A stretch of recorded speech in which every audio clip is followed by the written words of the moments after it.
Hello everyone, good evening. Tension में मत हो।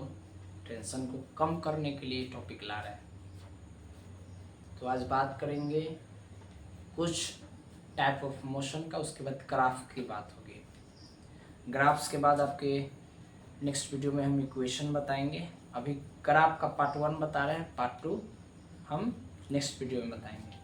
चलिए बात कर लेते हैं कुछ टाइप्स के। एक्सिलरेटेड मोशन होता क्या है? कहा जाता है जिसका मैग्नीट्यूड, जिस मैग्नीट्यूड का वेलोसिटी इंक्रीज करता हो यूनिफॉर्म में, उसको कहा गया एक्सिलरेटेड मोशन। बढ़ रहा है, क्या बढ़ रहा है? मैग्नीट्यूड बढ़ रहा है। वेलोसिटी जिसका बढ़ता है, मैग्नीट्यूड बढ़ेगा ही ना, तो होता है एक्सिलरेटेड।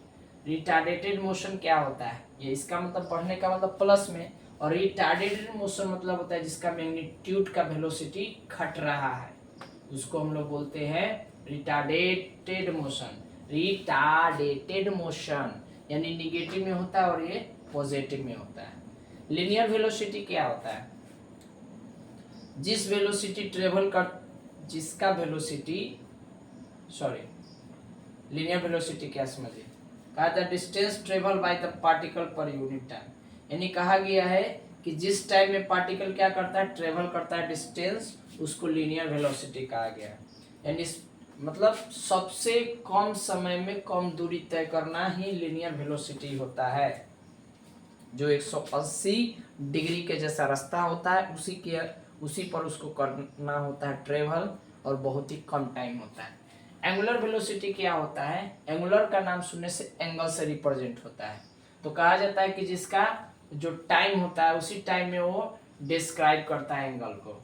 और एंगल डिस्क्राइब करने के मतलब ये कहा गया कि जब दो लाइनिंग क्या होता है, दो लाइनिंग थोड़ा सा फैलता है, एक दूसरे से हटता है, मुड़ जाता है, तो कोण बनता है। तो कोण बनने से टू लाइनिंग का ज्वाइनिंग हो रहा है, तो इसका सेंटर ऑफ सर्कल बन गया। अब कहा गया है कि ये इसका क्या है, वेलोसिटी और टाइम है। इतना ही टाइम से वेलोसिटी क्रॉस जो किया नहीं है, एंगल देखते हुए क्रॉस किया, इसी को कहा गया एंगुलर वेलोसिटी। देखिए, यानी बहुत ही शॉर्ट जगह में इसने एंगुलर डिस्प्लेसमेंट का काम किया।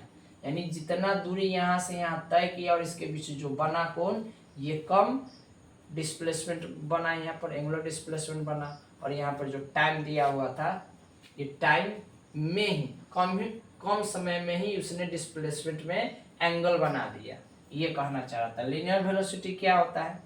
तो देखिए इसकी फॉर्मूला बता देते हैं। इसका होता है omega equal to theta by T. Theta क्या है? एक एंगल है।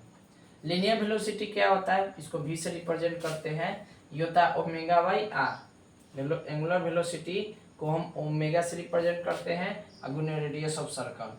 ये रेडियस ऑफ सर्कल बन गया। शॉर्ट वाला जितना होता है रेडियस ऑफ सर्कल, और लॉन्ग वाला जितना भी होता है उसको डायमीटर कहा गया है। क्लियर? अब बात कर लेते हैं ग्राफ क्या होता है। चलिए समझते हैं। ग्राफ यहाँ कह रहा है कि ग्राफ जो होता है एक जियोमेट्रिकल रिलेशनशिप होता है, मतलब टू क्वांटिटीज को प्लॉट के बीच, मतलब एक्स और वाई। एक्स और वाई क्या होता है? एक ऐसा एक्सिस होता है जो आपको प्लॉट में खींचा जाता है, और एक्स वाई के बीच क्या रिलेशनशिप है, वो रिलेशनशिप को हम जियोमेट्रिकल में, एक्स वाई को जियोमेट्रिकल से प्लॉट में ही हम क्या करते हैं, ड्रॉ करते हैं, और इसके बीच क्या क्वांटिटीज का जो है रिलेशनशिप है वो हम देखेंगे एक्स और वाई का। तो फर्स्ट इसमें आता है कि distance time graph. Distance time graph क्या होता है कि इसमें बताया गया होता है कि हमको ग्राफ पे अगर डिस्टेंस और टाइम को दिखाना हो तो कैसे, टाइम के अकॉर्डिंग कितना डिस्टेंस कवर हो रहा है उसको दिखाने के लिए होता है। तो इसमें कहा जाता है geometrical relationship between the distance travel by your body and the time taken. कहा गया है इसमें कि जियोमेट्रिकल रिलेशनशिप के बीच हम ये चेक करते हैं कि कितना समय बढ़ रहा है और कितना डिस्टेंस ट्रेवल हो रहा है। जैसे जैसे समय बढ़ेगा वैसे वैसे डिस्टेंस ट्रेवल होगा, उतनी दूरी तय होगी। तो इसी के चक्कर में हम चेक करते हैं, और उसके लिए एक बनाए हैं यहाँ पर पता है, distance time graph of a body can be used to calculate the speed of the body. कहा गया है कि डिस्टेंस टाइम ग्राफ में कोई भी बॉडी का क्या यूज करते हैं, उसकी उस बॉडी का स्पीड कितना होता है उसको कैलकुलेट करने के लिए। और इसके लिए 3 कंडीशन जानना होता है। पहला है कि जब बॉडी रेस्ट कर रहा होता है तो उस समय उसका क्या कंडीशन बनता है। तो देखिए कहा गया है the distance time graph of a body at rest is a straight line parallel to the time axis, the slope of any line parallel to X axis is 0, then a body at rest is 0। क्या कहा गया सुनिए ध्यान से।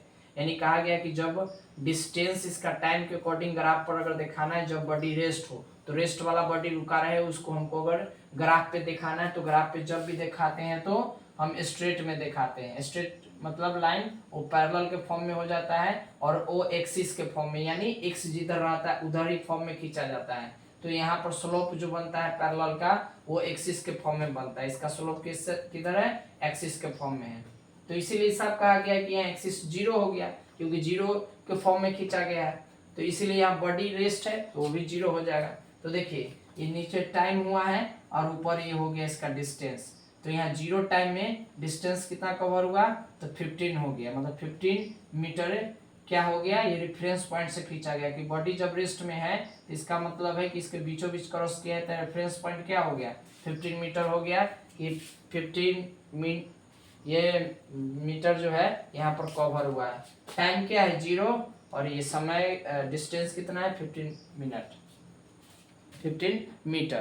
तो distance आपका 15 metre है और टाइम है 0 से ही वो स्टार्ट किया गया है। तो इस तरीके से आगे बढ़ा है।